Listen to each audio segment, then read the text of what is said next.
back to What the Fertility. Today we have Charlotte on with us, who I actually went to college with, which is super exciting just to reconnect and have her on the show. But also, she is training under Elise, the embryologist, who we recently had on the show as well. And she's training to become an embryologist. So we're super excited just to hear from her and her whole journey. She actually also has been dealing with unexplained secondary infertility. So she'll chat with us about that. But we are super excited she's going to be on with us. And so here comes Charlotte. Well, today we have Charlotte on with us. We're so excited to hear all about secondary infertility. And which is so cool because we've had Elise, the embryologist, on. And so I know you're training with her to become an embryologist. So we're so excited you're here and we just can't wait to hear everything. Thanks, guys. Thanks for having me.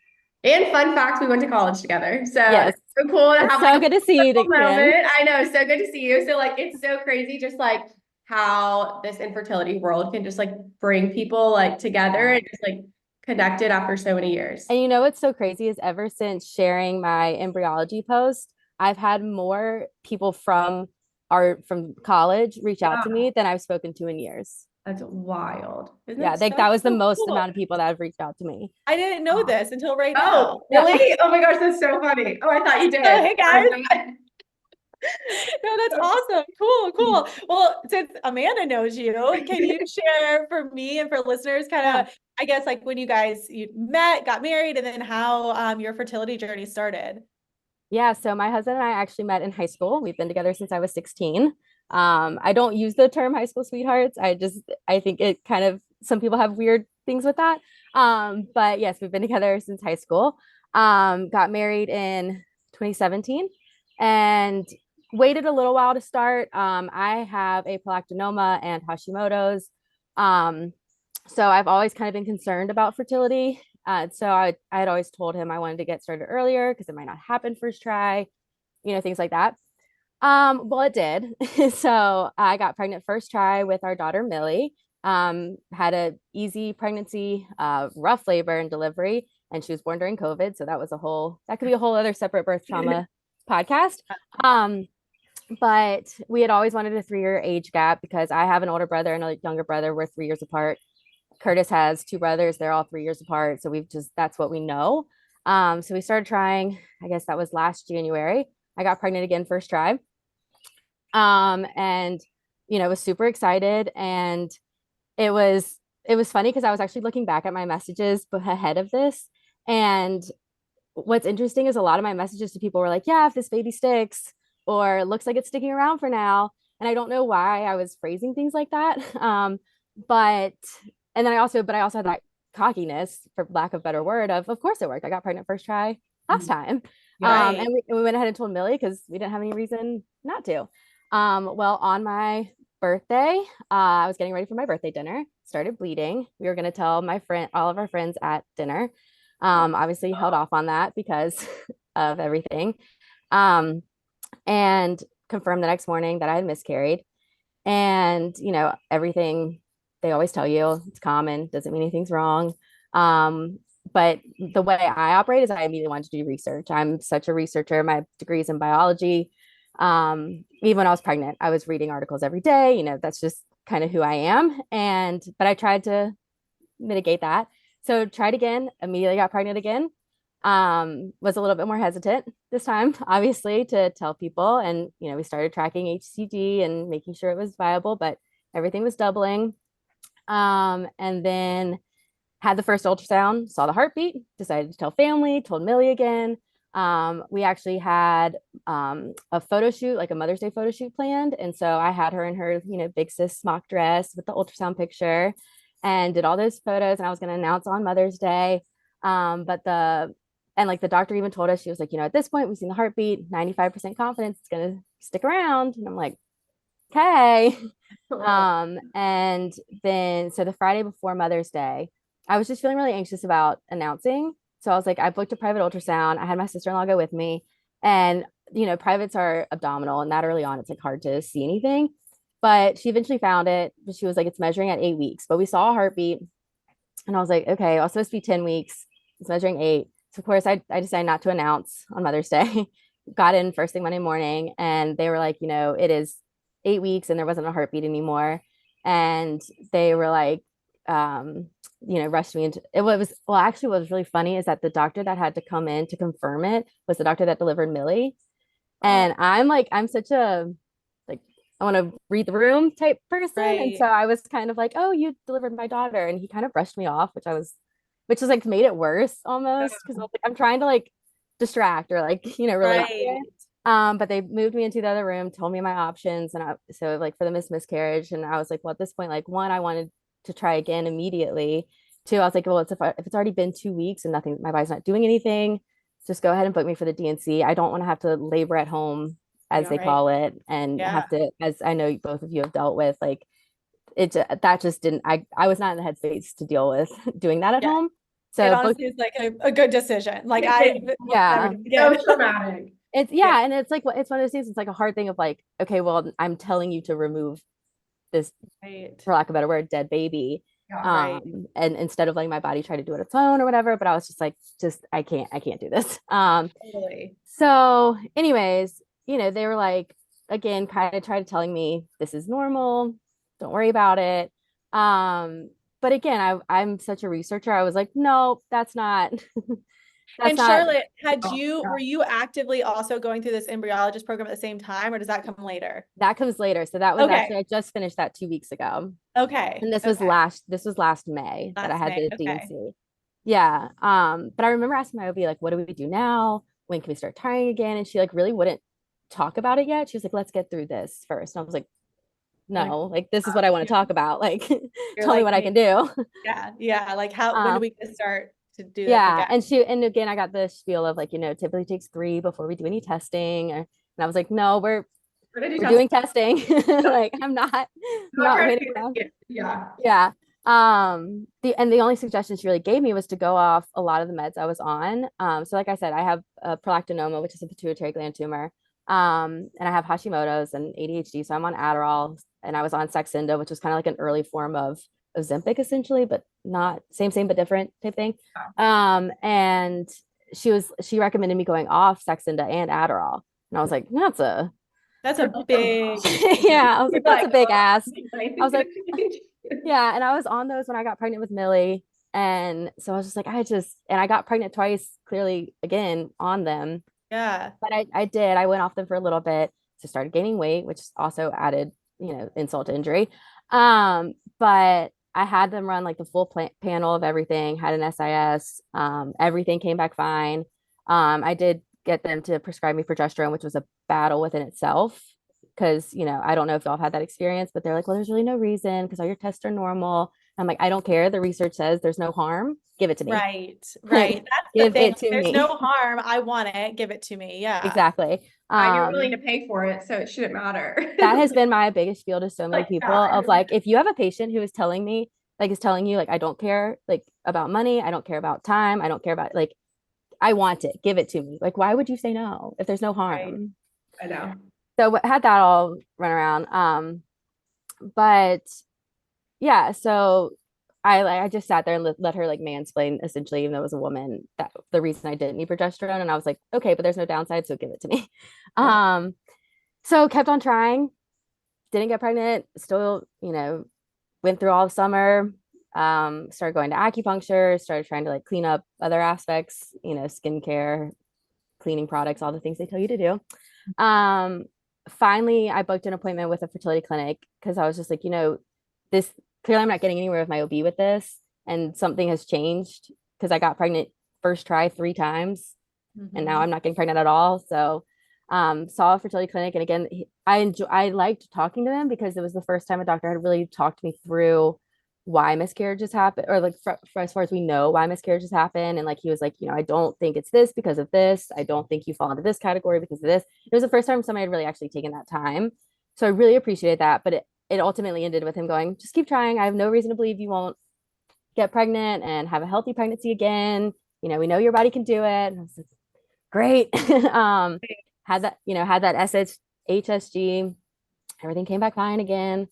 So, by the time now we're like in December of last year, still hadn't gotten pregnant again. And so that's when they're like, okay, we can look into like doing an IUI. And so we started that process in January of doing an IUI. We had done, semen analysis, all the everything came back fine, absolutely everything. Yeah. And so we did IUI January, didn't work, IUI February, it didn't work, and then did a stimulated IUI March of this year, and it didn't work either. And I switched clinics around that time as well, just because it was kind of one of those things where he was great, and I know he's very knowledgeable. I know he's a great doctor, but every time I would come with all the research I had done and be like, hey, I want to try this. Can we look into this? Can we go down this route? And it was constantly met with, now, Charlotte, you should probably stay off Google.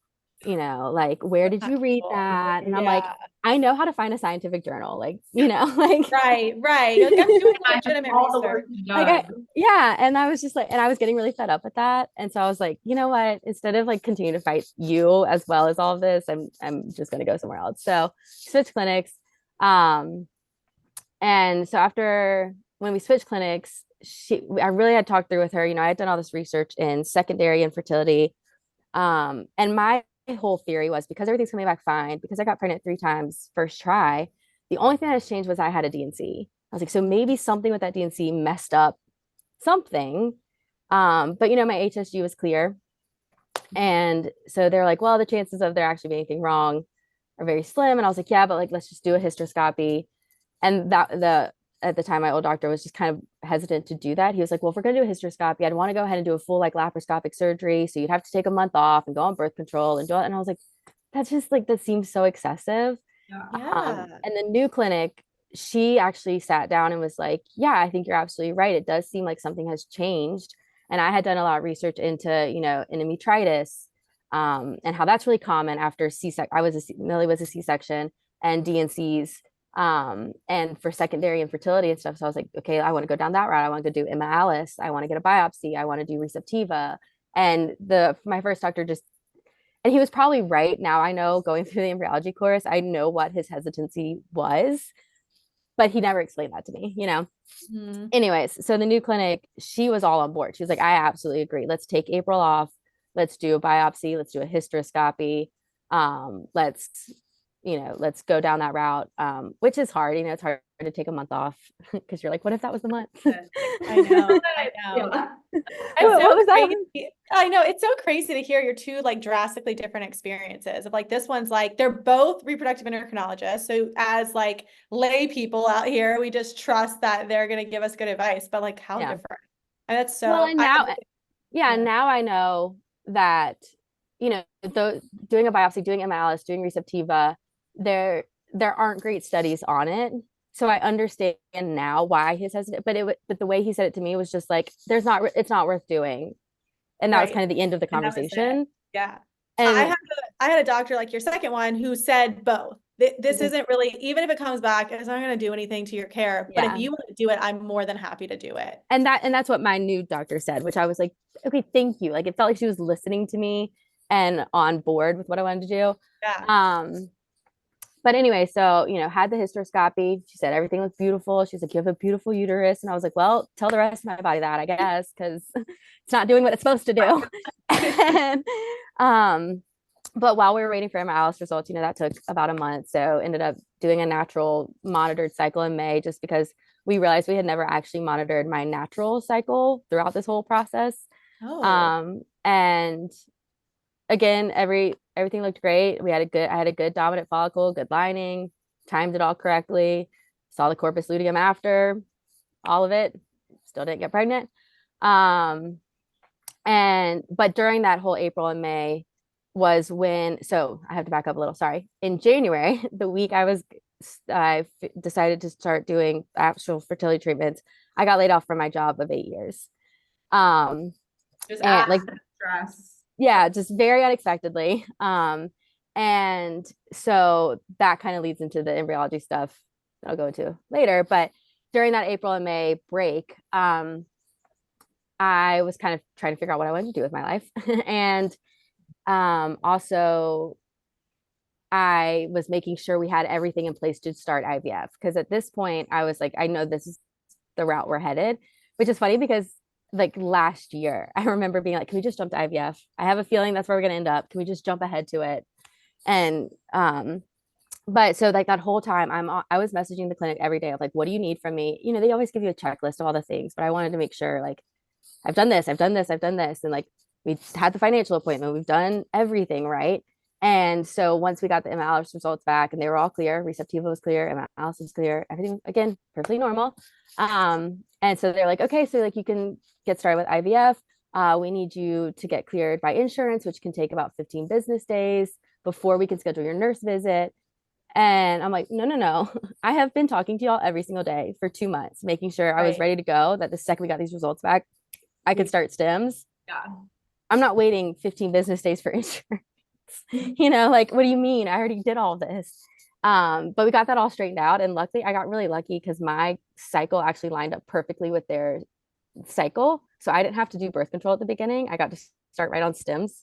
Oh, And so you're like, when you say that, is it because your clinic only will like, they do cycles It's throughout that, the yeah. year? I think that was how was that yours and Amanda when you first went? Did they do it like that or no?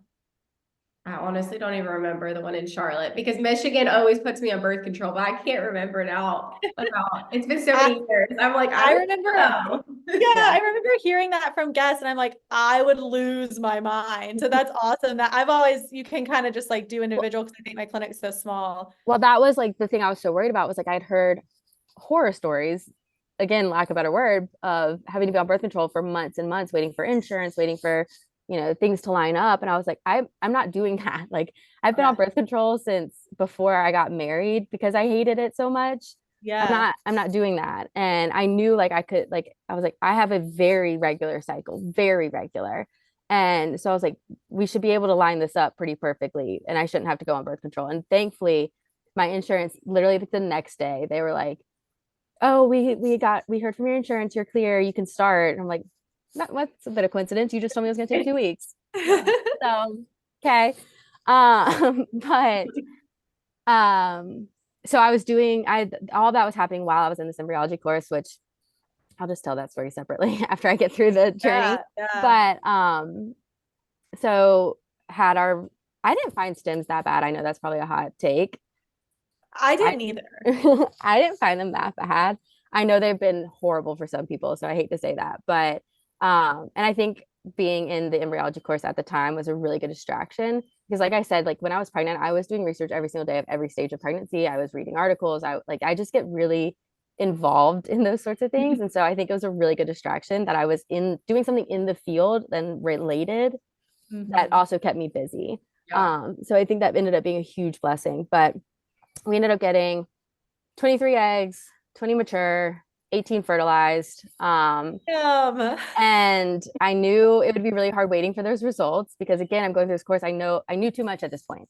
I knew way too much. I owe everybody in that class everything because they had to deal with me on day to day and going, well, they gave me results at this time, which means they did not wait a full 24 hours. And like, just I bet it is so hard being in like that side of it because you genuinely know what's going on in the lab. Like I was so ignorant of what was happening that like I was just like waiting for them to call me. Well, it's genuine, but it's also like balanced with I just started doing this. So like clearly they know better than I do. No, but I do know enough now.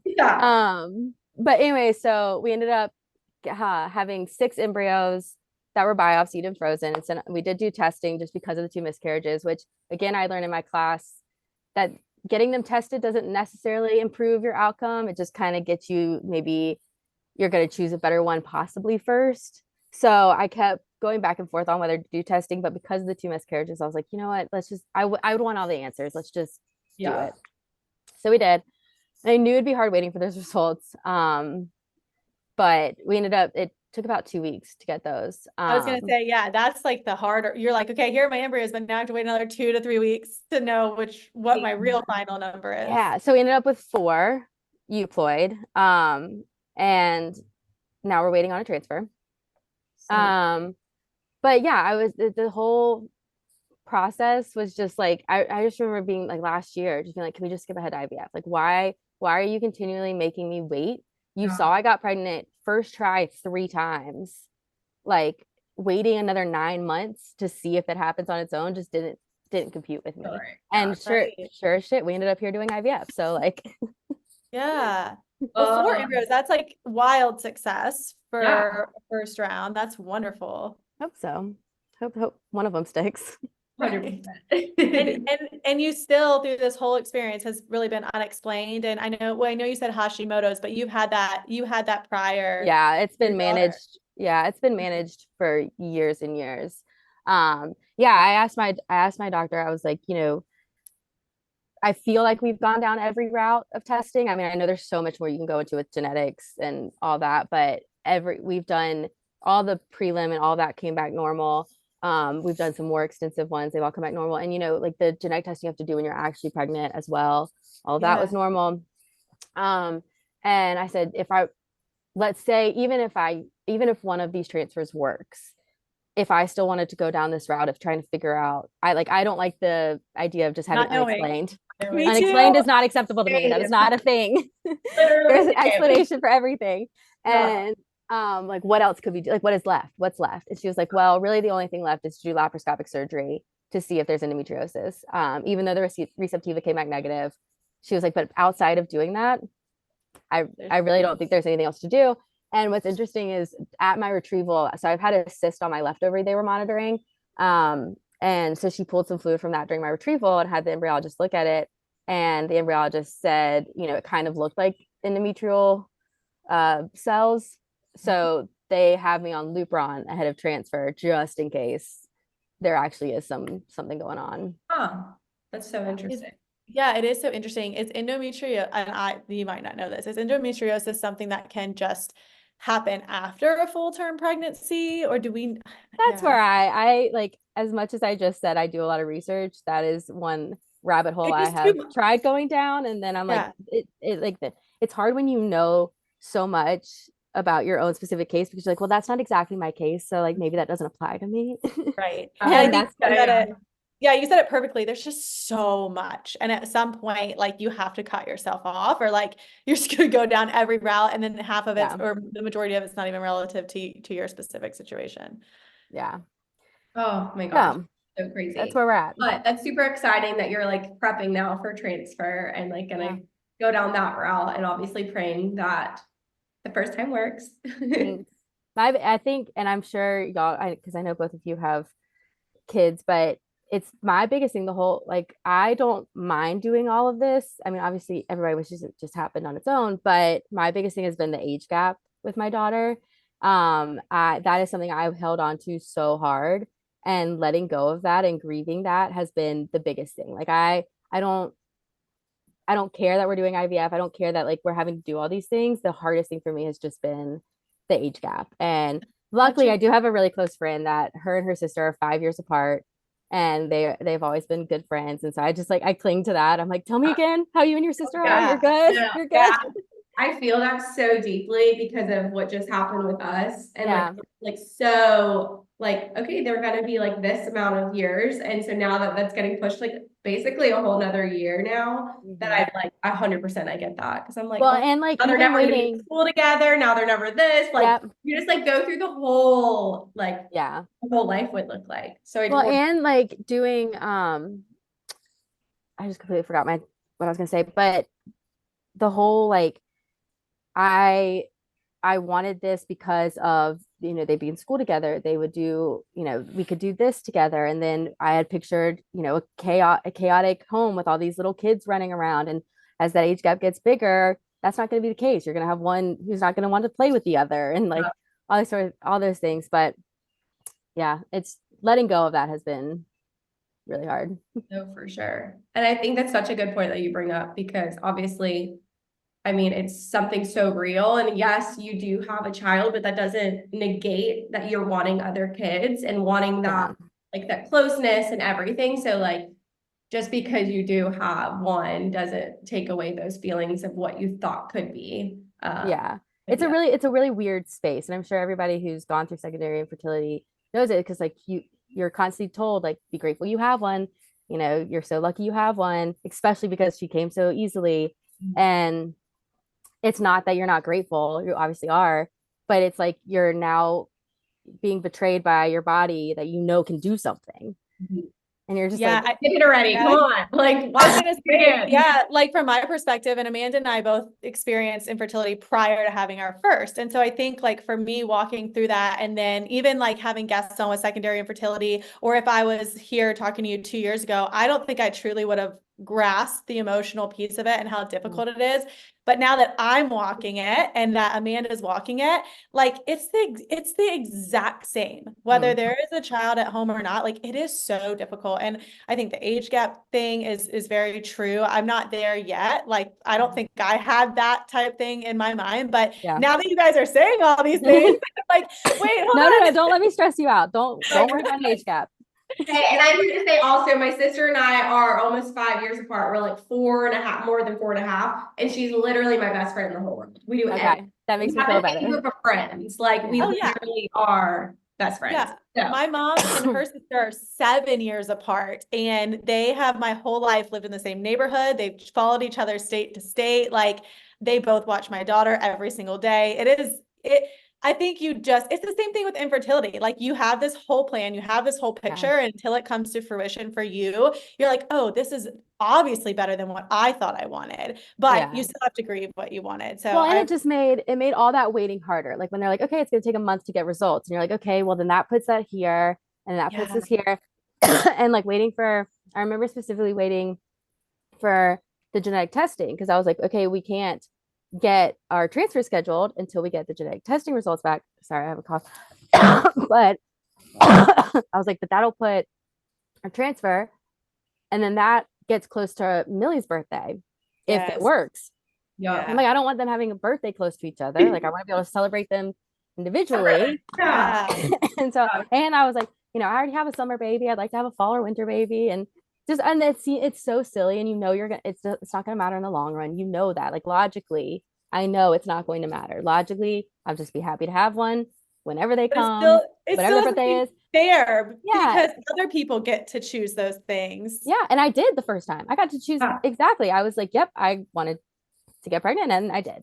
Yeah, and and so it's grieving letting myself grieve that and recognizing that it is something to grieve has been the biggest part of all of it. Like I just that's been. Yeah. Have you, and maybe you haven't, but have you found any other resources for women going through secondary infertility that's like unique, or are you not finding that out there? I have not. I have found one account on Instagram who's going through secondary infertility, and hers is again a very unique situation. So it's not extremely relatable, but because she's like the only one that I found consistently posting about secondary infertility, I still follow her. Yeah. But no, I haven't. And that's kind of why. And I know we still have the whole embryology side of this to tap into, but that's kind of why, I was excited to do this. That's why I have been posting more on my Instagram about it, just because, I know a lot of people are very cautious to share fertility struggles, as I know y'all know, and you see in the fertility community. But when I search secondary infertility, there's like nothing. Yeah. So it's to your point, people probably feel guilty sharing, and it's already a hard topic. It's a very weird space to be in. Yeah. Because you feel so guilty that like you have one. Yeah. And so I don't know if that's why there's not a huge open community about it. I mean, I'm in a Facebook group for secondary infertility, and that's a really nice space to have. But it would be nice to, scroll my Instagram feed and see it just as much as I see. Yeah. I mean, I think this is just so like the timing of this is really great because like even like I was creating our bio for our TikTok and I'm like trying for baby number 2 and it was a ping of guilt. Like, oh, baby number 2, like people are gonna be like, oh, I don't care about, Yeah. And I totally relate now. And walking through it the first time, it is the same. It's the same and it sucks. Yeah. I mean, there's no way around it. It just sucks no matter what. When you want a baby, like it doesn't matter if it's the first, second, the third, if you want one that bad and you're like going to try and do everything for it, like the pain is there no matter which kid it is. Yeah. And like I don't know how much y'all are dealing with this, but my family is growing. My brother just had his first baby this week, and my stepsister just had her second, and all these people. And like, I remember last fall when they told us they were pregnant, I was like, oh, we're all going to be pregnant together. This is going to be so fun. Like we're going to have all these cousins close in age. And like, And granted, like all the cousins, like Millie's was the first grandchild. So, and she just turned 4. So she's the oldest. So everybody, they're all going to be close in age anyways, no matter what. Yeah. But I just remember when they both announced, and I was like, oh God, this is going to be so cool. I was going to be, and like all of them just had their babies this month. And I'm still like, not even pregnant. I was on a podcast yesterday and I just talked about this. Like Amanda has a family member that's pregnant right now. I have a family member that's pregnant right now. And like you plan from that second that you get those positive lines, like you could be pregnant for 15 minutes, but you plan 9+ months. You plan like the next 10 years and it sucks. Yeah. You know what that due date's going to be. And I literally for this transfer, I'm like, okay, it'll put it here, but you know, Millie came early, so that would put it here and like, you know, all that. And yeah, but hopefully it all works for all of us. But so okay, so this was, I think we went really down a rabbit hole. That was good. But embryology, like when did that occur? So like I said, I unexpectedly lost my job of 8 years in January. And you know, started applying for I was at a company that does pharmaceutical sales training. And I had kind of done a whole host of roles there. But my degree's in biology. I started off in labs and then went there. And I loved working from home. I love, you know, having a steady 8 to 5 at my house job. And so I kept looking for those, and I just, you know, I was applying to like 40 jobs a day and not hearing back. And I know a lot of that's the job market right now and things like that. But in my head, I kept thinking like, well, maybe this is my time to really figure out what I want to do with my life, you know, at 32 years old, figure out what I want to do with my life. And what was funny was I had always, when people would ask me what I did, I would always say, you know, I really miss being in a lab, but it's really nice working from home. And so I was like, well, maybe this is my chance to maybe not necessarily get back in a lab, but go kind of more the healthcare route. And so I was looking at, do I want to go to nursing school? That's a lot to undertake, especially while trying to get pregnant and possibly being pregnant with a second. And okay, well, maybe I do a 2 years master's program or something. I was like, again, that's a lot of school. So I really just didn't know what I wanted to do and was just kind of applying to everything and anything. And what's funny is I was listening to, I don't know if y'all have listened to Worst Girl Gang Ever podcast. No, I think I've heard yes. Not to promote another podcast on your podcast, but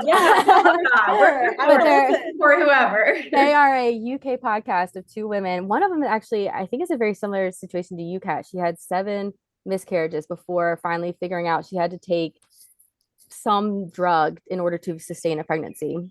Interesting. That is like me. But they both had several miscarriages, or one of them has only had one, but it was like between her second and third or something. I don't know. Anyways, but they're great. They're hilarious. And they're a UK podcast. And I was listening to them, and they mentioned another podcast, Big Fat Negative, I think it was. And I had never heard of it. I hadn't heard of it at the time, and I was obviously had a lot of time on my hands. So I checked that one out, and I saw that they had an episode about embryology, and I was like, okay, like I'd kind of been going, you know, back into my science route of, do I want to go, what specialty would I go into? So I was listening to it, and they were interviewing Elise. Oh, and what's funny is I had just switched to our clinic that Elise used to work at. And so I was like, and again, Big Fat Negative is another UK podcast. And so when I started listening, and they're like, okay, today we're talking to Elise, who's at so-and-so clinic in Raleigh, North Carolina. I was like, you're like, what the heck? How is that? I was like, that's odd. It's like, I listened to the whole thing, you know, looked her up on TikTok and sent her a message on TikTok and went about my day. And then was finishing the podcast later on my, my mom texted me. I was getting ready for dinner. My mom texted me and said she had seen there was something about IVF in the news. And I was like, okay, there always is. Why are you telling me this? And she was like, apparently there's a lab in Rocky Mount. And there's a huge need for like embryologists. And I was like, okay, like that's cool, whatever. And then I was listening to the rest of the podcast on my way to dinner. And she said, you know, check me out on Instagram. And I was like, okay. So I sent the same message I sent her on TikTok, on Instagram. And she immediately responded. And she goes, yeah, I was at that clinic for 4 years. I'm now actually teaching at this lab in Rocky Mount. And I was like, oh my God, my mom just told me about that. And it was just kind of one of those things. I was like, this is a lot of coincidences in one day. Yeah. I feel like I have to listen to it. Like, I feel like I need to follow all of these signs. Sure. Not that like, I mean, as y'all probably know, infertility will beat it out of you to believe in signs. But I was like, I got to listen to these signs. And so I drove down to Rocky Mount the next day and met Elise at the lab and was like, yeah, this is it. This is what I want to do. And so I signed up for their next course that started in May, and I just finished it 2 weeks ago. And so it's a 10-week intensive course where they train you on andrology and embryology. They do a really good job of also bringing in, like they brought in the director of fertility for the company that makes a lot of the fertility drugs you use during IVF. And she talked us through like why they use certain drugs, like what the goal is, like the mechanisms of actions that they use. So yeah, it was incredible. I absolutely loved it. I mean, I was the only person from North Carolina there. Everybody was from all over the US.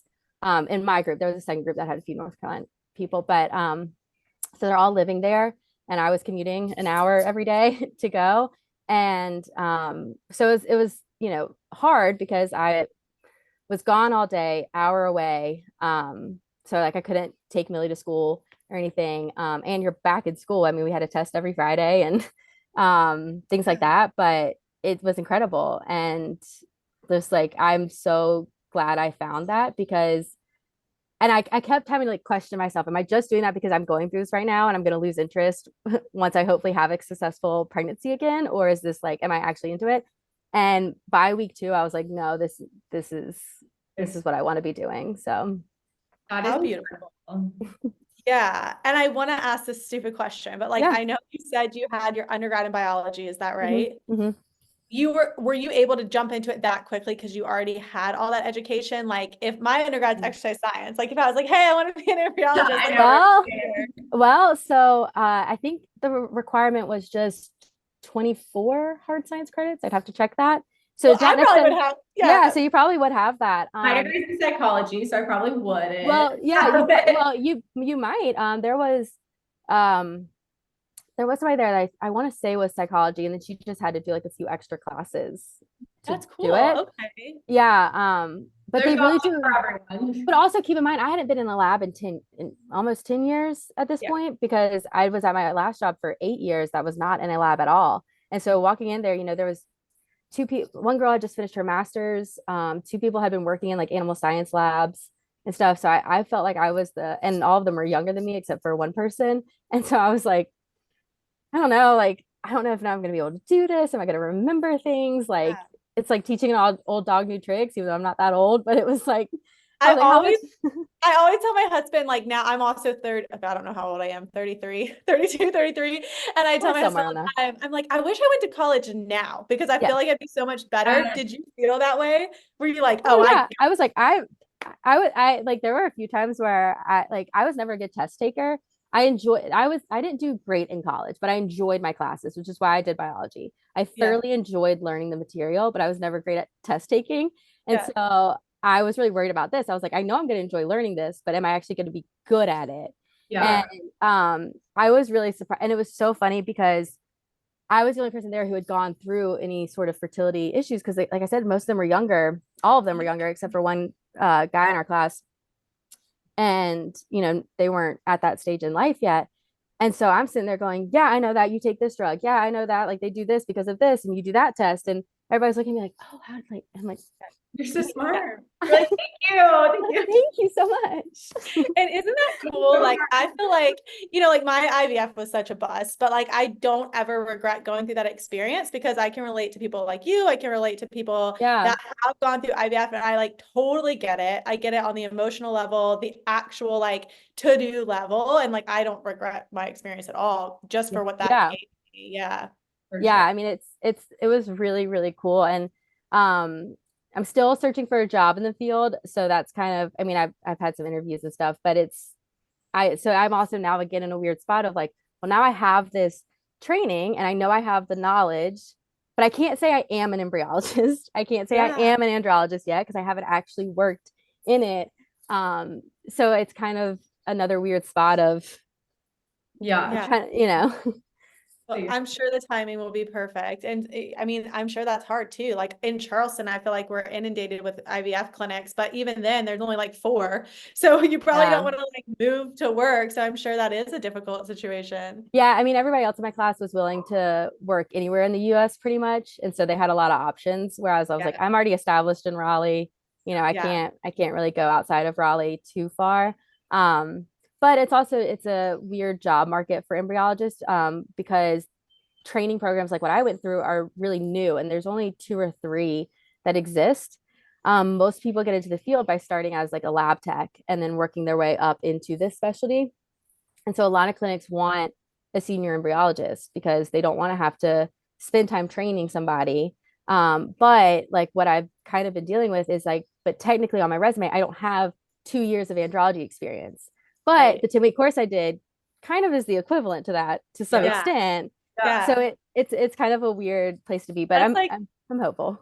I'm like, that's like all those memes that it's like, we want you to have 10 years experience, but start you at minimum wage Yes. and you have to be Uh, 20.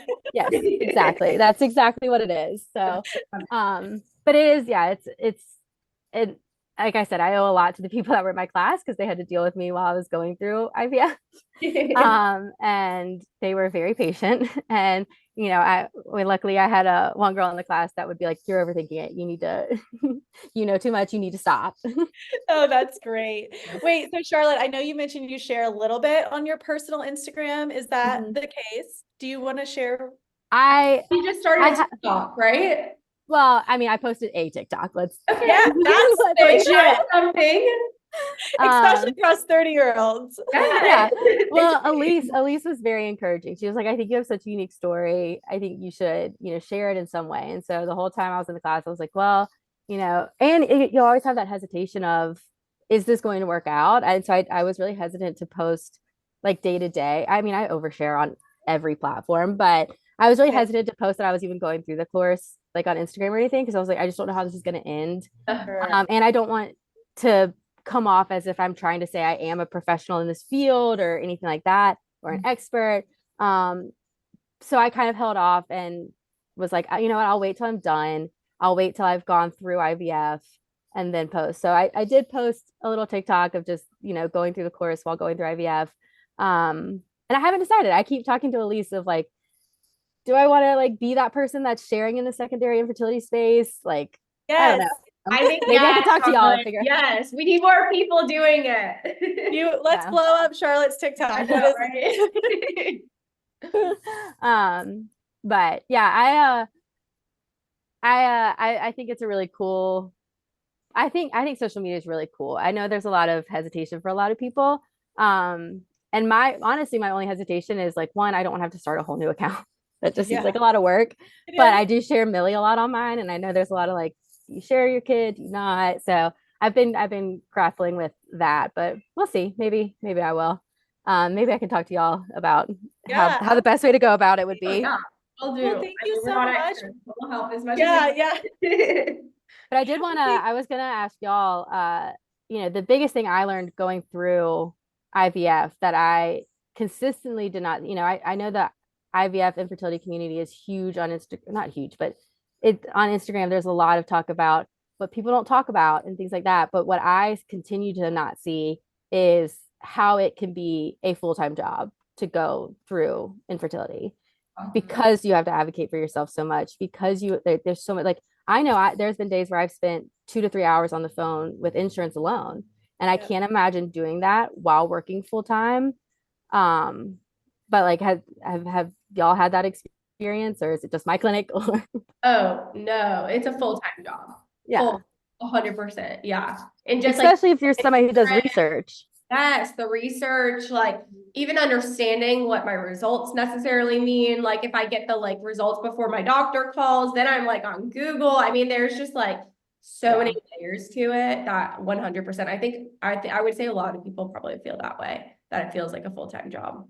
And I think especially after you haven't had success the first time, then it becomes even like more difficult because I've heard this, I think one of our guests shared this like a couple weeks ago, but it's like, you're the one that knows your story the best. Like your doctor doesn't know your specific situation. They might be a reproductive endocrinologist, but like, you know what you're going through, you know your symptoms, you know your history in the past. And so like you said, Charlotte, you're coming to these, you want to come to these appointments fully advocating for yourself of like, well, maybe I need to try this. And like that I think is so difficult for me. Like I found Lovenox, which is how I'm going to say I had Brooklyn because that's the only thing we did different. I found it through hours of scrolling on social media and finding one person that asked her doctor for that, then had success after 5 miscarriages. And so it's like my physician was never going to bring that to the table. That's how I thought about endometritis. I mean, I didn't Yeah. have it, but it was like, why has nobody even mentioned this to me yet? Yeah.